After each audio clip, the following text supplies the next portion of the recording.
సిగ్గుందా మీకు అసలు? తెలంగాణ మంచిగా అవుతుంటే చూసి వశపడతలేరు. గత 10 ఏళ్లు మీ ధర అధికారంలో ఉండి ఏం బీకిండు? రాష్ట్రాన్ని సంక నాకిచ్చిండు. మిగులు బడ్జెట్ లో ఉన్న తెలంగాణని సుమారు 7 లక్షల కోట్లు అప్పులు పాలు చేసి కాంగ్రెస్ కప్ప చెప్పిండు. కాళేశ్వరం పేరుట 1,00,000 కోట్లు మింగిండు. ధరణి పేరుట భూ కబ్జాలు చేసిండు. దళితులకు 3 ఎకరాల భూమిలే, రైతులకు రుణమాఫీ చేయలే, డబుల్ బెడ్రూమ్ ఇల్లు, నిరుద్యోగుల వృత్తి రాలే, ఇంటికొక ఉద్యోగం అని చెప్పి పేపర్ లీకులు చేసిందే గాక ఒక్క గవర్నమెంట్ కొలు గిట్లా భర్తీ చేయలే. ల్యాండ్, శాండ్, మైన్, వైన్ మాఫియాలు చేసిండ్రు. తెలంగాణలో అందరు బతుకులు ఆగమైతే వీళ్ళ కుటుంబం మాత్రం బాగుపడ్డది. గంతెందుకు ఈ 10 ఏళ్లలో మీ దొర ఎప్పుడైనా గడి దాటి బయటకు వచ్చిండా? ఇక వీళ్ళకైతే సిగ్గు శరం లేదు.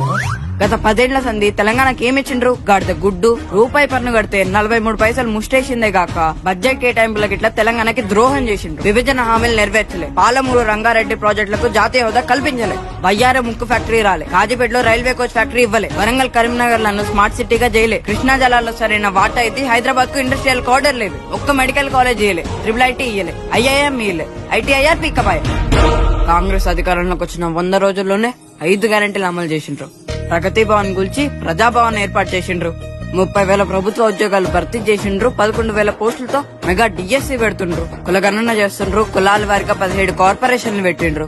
1,00,000కు పైగా ధరణి సమస్యలు పరిష్కరించిండ్రు. 1వ తారీఖుని జీతాలు, ఆర్టీసీ ఉద్యోగులకు 21% ఫిట్మెంట్, గద్దర్ జయంతి సంబరాలు, మహిళా సంఘాలకు వడ్డీ లేని రుణాలు, 58,000 కోట్లతో మూసి ప్రక్షాళన, పాత బస్తీకి మెట్రో, పంట బీమా పునరుద్ధరణ, 40,000 కోట్ల పెట్టుబడులు, regional ring road, Narayanpet Kodangal lift irrigation project, Gulf కార్మికులకు 5 లక్షల ప్రమాద బీమా, మెగా మాస్టర్ ప్లాన్ 2050.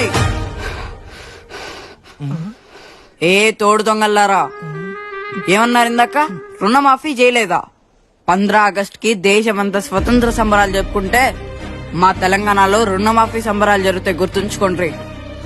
తెలంగాణలో మార్పు మొదలైంది.